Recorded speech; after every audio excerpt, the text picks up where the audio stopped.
10 médailles olympiques. Les Coréennes restent imbattables sur la discipline de l'équipe. Pourquoi la Corée domine-t-elle tant?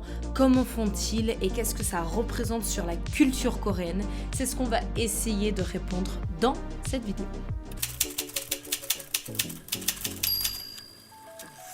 Avant de parler de la Corée, il faut déjà comprendre le début du tir à l'arc dans les Jeux Olympiques. Le tir à l'arc est apparu aux JO en 1900. On tire en lambeaux dans d'élégantes tenues et surtout sur une grande variété de cibles. A noter que ce sont que des pays européens ou les États-Unis qui participent à cet événement. Elle a été retirée en 1920 dû à un trop grand nombre d'épreuves. Elle sera réintégrée en 1972 où les Coréens participeront pour la première fois aux JO. C'est en 1984 qu'une Coréenne gagnera la première médaille olympique individuelle.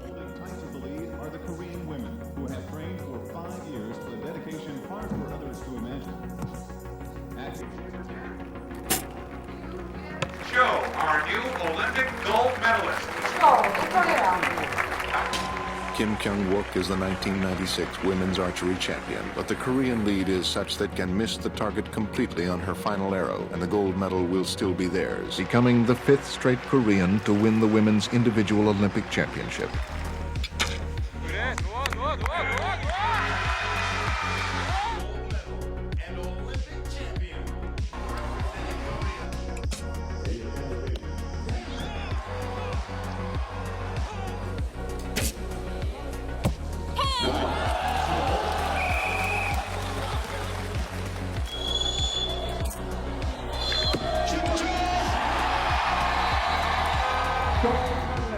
And the Olympic champion representing the Republic of Korea, Kim Bo-bae.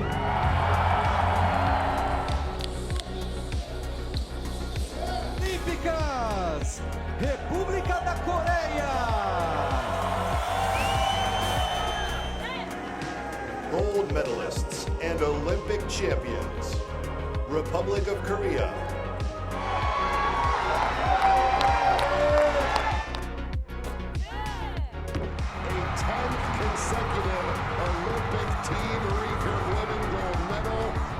L'histoire du tir à l'arc coréen est vraiment fascinante.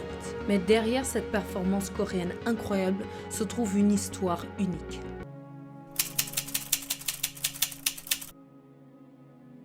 La Corée a eu depuis longtemps une histoire compliquée avec ses pays voisines qui étaient puissantes telles que la Chine, la Mongolie ou encore le Japon dont elle a subi plusieurs invasions. En 1990, la Corée va malheureusement subir l'invasion du Japon. À la fin de la Deuxième Guerre mondiale, la Corée sera libérée du Japon. Le pays sera partagé en deux, la Corée du Nord pour l'URSS et la Corée du Sud pour les Américains. La division de ce pays va déclencher une guerre à la fois mondiale et civile entre 1950 et 1953, la fameuse guerre de Corée. Le conflit se termine par une armistice coupant le pays avec une zone démilitarisée comme on le connaît aujourd'hui. Toujours très méfiant de la Corée du Nord, la Corée du Sud est l'un des rares pays dont le service militaire est toujours obligatoire aujourd'hui. Le gouvernement encourage fortement le sport chez les jeunes, dont le kyudo pour les garçons et le tir à l'arc pour les filles. Un autre point à prendre en compte est le besoin vital des Coréens de restaurer l'identité du pays, justement à cause de son histoire mouvementée. Ce qui signifie que pour un sportif coréen, le but n'est pas seulement de gagner pour eux, mais pour restaurer l'honneur du pays. This is a very strong sentiment in Korea. The Korean government wants to preserve this object, that practice. We want to invest in traditional, we want important for the national identity. Gagner cette première médaille olympique mixte m'a vraiment fait ressentir que ce moment allait participer à l'histoire de la Corée.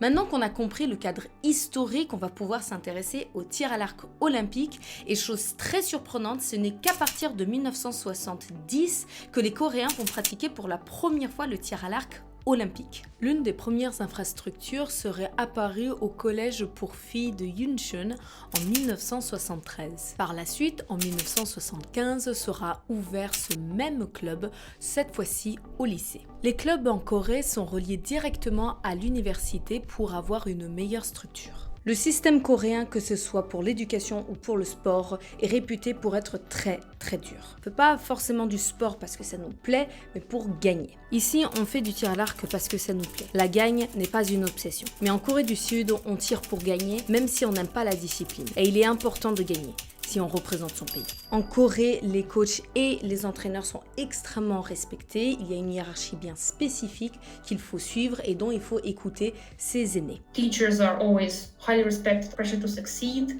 they need good grades, nothing less. Yes, parents expect a lot, they invest in their education. If they fail, you're lazy, you're useless, you gotta work harder. Yes, and so on. This comes with a level of expectations and burden on people in general across different levels. La Corée est l'un des pays où l'on travaille le plus, avec un travail hebdomadaire de 52 heures par semaine. Le système éducatif est une fièvre. Un élève coréen passe environ 10 heures par jour à l'école, puis enchaîne avec des cours privés jusqu'à 22 heures pour revenir à la maison pour faire ses devoirs jusqu'à tard la nuit. Ça donne une idée dans quelle culture les Coréens ont été baignés dès leur plus jeune âge. Les Coréens vont faire en sorte que les bases soient bien installées dès le début. Les débutants vont tirer avec un élastique pendant 6 semaines avant de commencer à pouvoir tirer avec un arc. Ils tirent 6 jours sur 7, 3 ou 4 heures par jour, et s'ils montrent des signes de potentiel, ils peuvent devenir professionnels en intégrant un club qui est relié à une université. De l'âge de 8 à 18 ans, les archers coréens pratiquent tous les matins à partir de 6 heures un footing.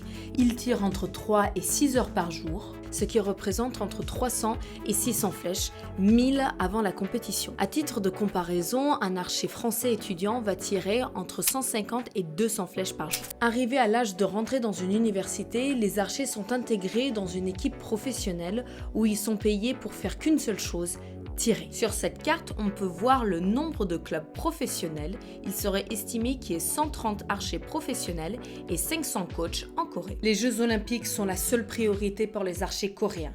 Rien n'est assez fou. Recréant plus d'une fois les réplicas des stadiums olympiques suivis du programme du jour J, il y a une grande variation d'exercices tels que faire des stages dans d'autres pays pour s'habituer aux environnements, leur font faire du tir où il y a énormément de monde comme des stadiums de baseball, leur font faire des duels contre des machines qui ne sortent pas du jaune. Il faut atteindre la perfection. L'équipe A qui va représenter les Jeux Olympiques s'entraîne contre d'autres équipes adverses et petite parenthèse, ces équipes adverses sont quasiment aussi fortes que l'équipe principale.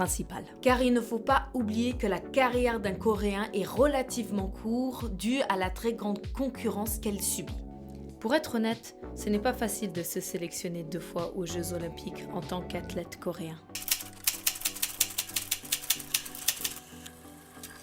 Un autre point qui pourrait expliquer pourquoi la Corée est aussi dominante serait grâce à son gros sponsor Hyundai. Mais justement se pose la question pourquoi est-ce que cette entreprise s'intéresse au tir à l'arc. Après cette guerre, la Corée du Sud est ravagée. Elle est l'un des pays les plus pauvres au monde. La Corée décide d'adopter une politique d'ouverture au reste du monde et de développer l'industrialisation pour relever le pays. Il favorise fortement ces industries qu'on appelle des chaebol, telles que Hyundai, Samsung ou encore LG. La Corée affirme son indépendance et sa puissance économique en étant l'hôte des Jeux Olympiques de 1988. Dans le but de développer le sport, le gouvernement fait appel au chaebol pour financer certains sports durant les Jeux en échange d'une réduction d'impôts. Surtout les sports les moins populaires dont le tir à l'arc en fait partie. C'est comme ça que le groupe Hyundai a financé le tir à l'arc. Elle est l'un des principaux éléments pour laquelle le tir à l'arc coréen est aussi performant grâce à ce gros sponsor.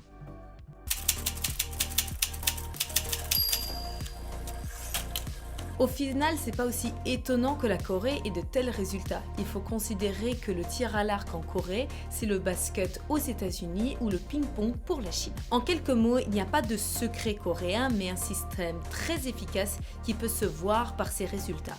22 médailles olympiques, 10 argent, 8 bronzes, 50 médailles en tout. La discipline est celle qui rapporte le plus de médailles olympiques en Corée. Il n'y a pas de légende en Corée, il y a un héritage que les Coréens nourrissent. Alors oui, la Corée nous fait rêver, nous fascine, voire nous obsède. Mais derrière ces résultats extraordinaires se trouvent justement des individus qui travaillent extrêmement dur pour représenter leur pays, quitte à être eux-mêmes victimes. La prochaine fois que vous appréciez le tir d'un Coréen, vous découvrez tout un système, une culture, un héritage unique au monde qui fait honneur à la Corée.